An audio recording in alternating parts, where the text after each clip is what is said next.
Mas como que a gente pode trabalhar o empreendedorismo com os alunos? Como que a gente pode trabalhar essa questão do empreendedorismo em cursos de química, por exemplo?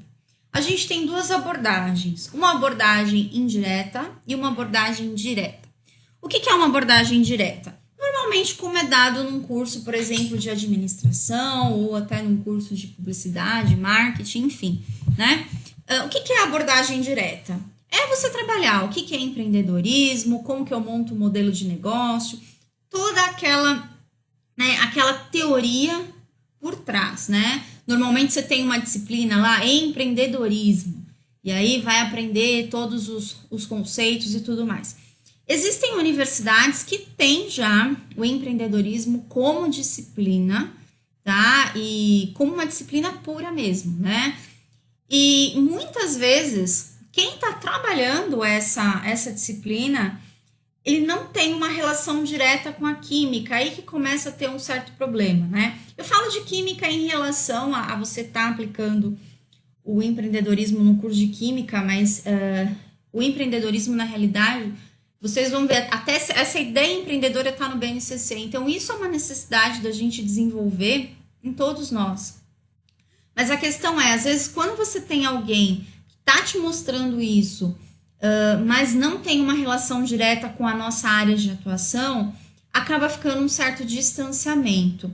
Então, quando eu falo uma abordagem direta, é realmente aquela universidade que ela tem lá no programa a disciplina de empreendedorismo, e às vezes essa disciplina ela é tratada da mesma forma como se fosse num curso de administração, por exemplo, que já faz parte, né, há muitos anos já faz parte dentro do programa. Agora, o que vem a ser essa abordagem indireta, tá? Isso é basicamente o que eu mostrei para vocês que o sistema finlandês de ensino faz dentro da educação básica, que é você criar um ambiente empreendedor, né? Cultivando essa atitude empreendedora em sala de aula. Como que eu faço isso? Colocando o aluno no modo ativo. E o que é colocar o aluno no modo ativo? É você trabalhar com esse aluno a capacidade de resolver problemas. E o que é essa capacidade de resolver problemas? Essa escola, essa instituição de ensino, seja um aluno de ensino médio, um aluno de ensino superior, o que for, né?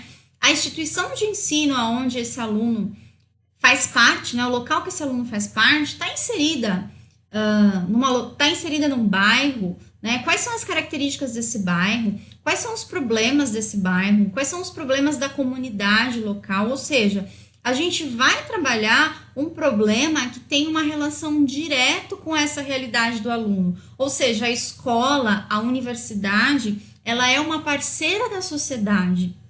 Ou seja, a gente vai trazer, né, a sociedade para dentro da instituição de ensino. E a gente vai trabalhar problemas que são reais, né, problemas que são reais desse aluno, da sociedade onde ele está inserido. E aí, a química, a ciência, ela vai funcionar como uma ferramenta que vai ajudar esse aluno a estar resolvendo esses problemas. Então, é totalmente você tirar aquele aluno que fica simplesmente sentado assistindo aula, que é o modo tradicional, né? É totalmente passivo. O professor está lá na ativa, só transmitindo conteúdo, e você começar a colocar esse aluno para resolver problemas e não simplesmente para ser um receptor de conteúdo. Até porque, pessoal, se a gente for considerar hoje, o professor ele tem que ir muito além de transmissão de conteúdo, porque o conteúdo hoje ele não está só nas mãos do professor, né? Hoje o aluno ele tem acesso a livros, ele tem acesso a e-books, ele tem acesso a videoaulas, ele tem acesso a uma quantidade de informações que está no celular dele, que acompanha ele o dia todo, que está no computador dele.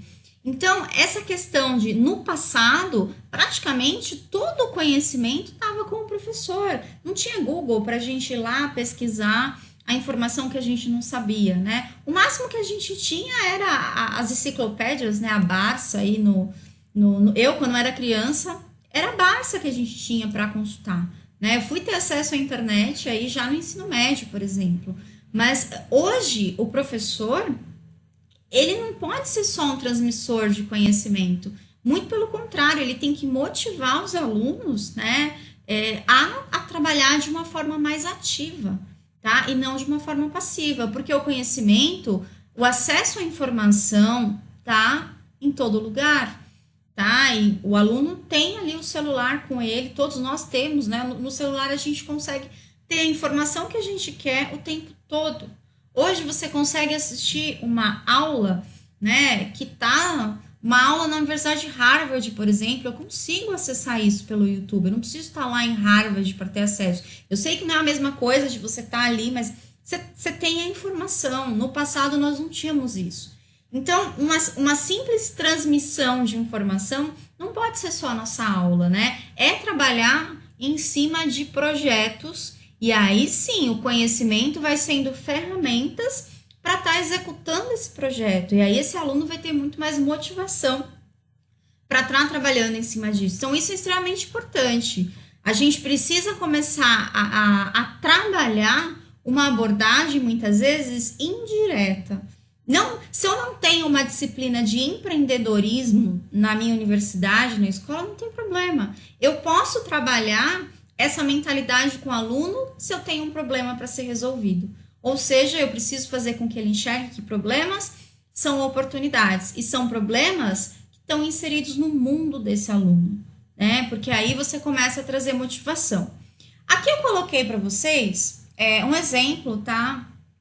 De uma disciplina que foi ministrada na UFMG, tá? Isso é de um artigo que foi publicado por professores da UFMG. E o nome dessa disciplina é Transformando Rejeitos em Materiais de Importância Tecnológica.